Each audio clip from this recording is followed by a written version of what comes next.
erum við að reynslu að aka XPeng G9 Performance. Þessi tiltekni XPeng G9 Performance með öllum aukahlutum sem þið gæti mögulega dreymt Að keyra í þessum bíl eins og að keyra í litlu spa af því að ég sem ökumaður hérna frammi hefur mögulega því að vera með hitaði sætum, kæld sæti og svo ég með líka með nudd í sætum og sama við farþega minn sem situr hérna frammi. Ef þú ert farþegi aftur í, það hefur líka aðgang að hitaði sætum og nudd í sætum. Regnið þessa bíls eru 570 km uppgefið af framleiðenda og ef þú finnur 300 kWh hleðslustöð þá getur hlaðið þennan bíl frá 10% upp í 80% á 20 mínútum sem eiginlega synd af því að það ofboðslega nett að chilla í þessum bíl. Pælið í þessu. Ef þið eruð að bíða eftir hleðslu og viljið slaka á meðan þá getið þið bara sett sætið í þessa stillingu, kveikt á nuddinu og tekið ykkur einn allra besta blund sem þið munið mögulega geta fengið ykkur á ævinni. Hann með hljóðkerfi frá Dyn Audio og með Atmos Dolby Surround og hefur einhvern 21 hátalara.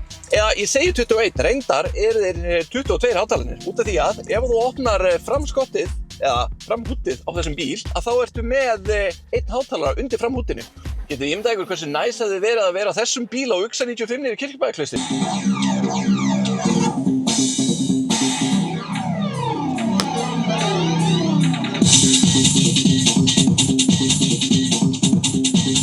Og þegar þú skrúar allt upp í botnina, þá það eins og að setja inn í hörpunni á tónleikum, sem í rauninni kaldhæðið út af því að harpan var líka byggð af Kínverjum. Þessi bíll kemur svo líka með krók og getur hann dregið eitthvað 1,5 tonn. Lykillinn á þessum bíl, hann minnir meira á eitthvað sem við myndum kaupa á Blush.is. Þetta vera kallað The Satisfier. Rammalausi gluggar að framan og aftan.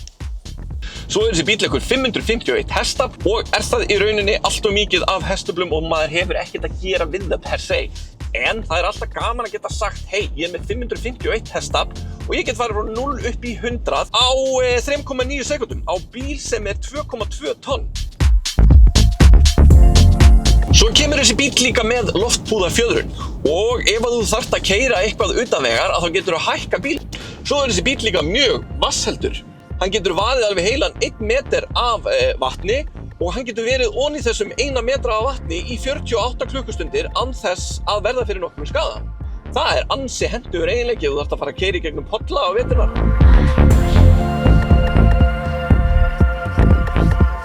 Þegar ég sá hann bíl á mynd fyrst þá var ég ekki alveg viss hvað mér fannst útlitið. En þegar ég sá hann í eigin persónu þá var hann fljótur að vinna sig upp listan hjá mér. Sérstaklega frá hlið eða portréttina á þessum bíl. Hann minnir mig á einhvers konar Range Rover sem alls ekki slæmur hlutur. Sama að segja að aftan. Að framan hann kannski ekki alveg minn tepolli. Það svona pínu andlit sem að bara móðið getur elskað.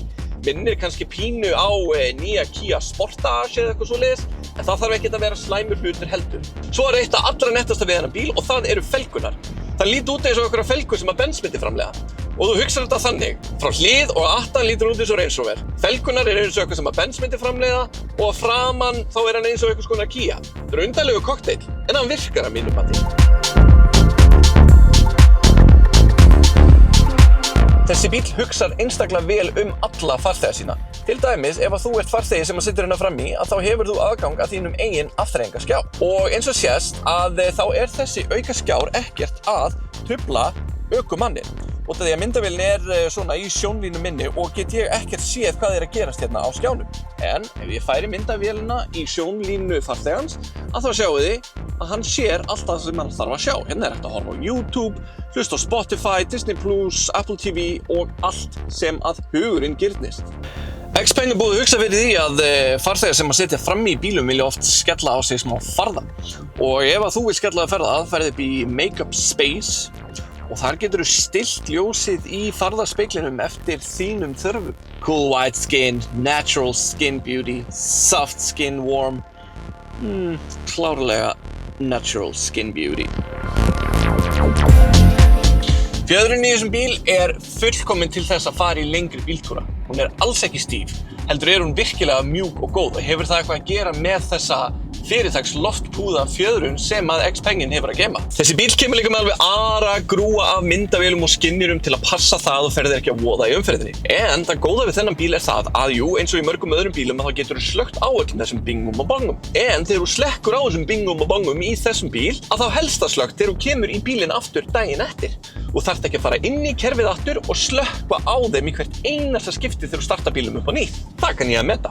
Svo er þessi bíl líka með soft close hurðum sem að mér finnst algjörlega lífsnauðsynlegt á öllum bílum ef að maður er með lítil börn.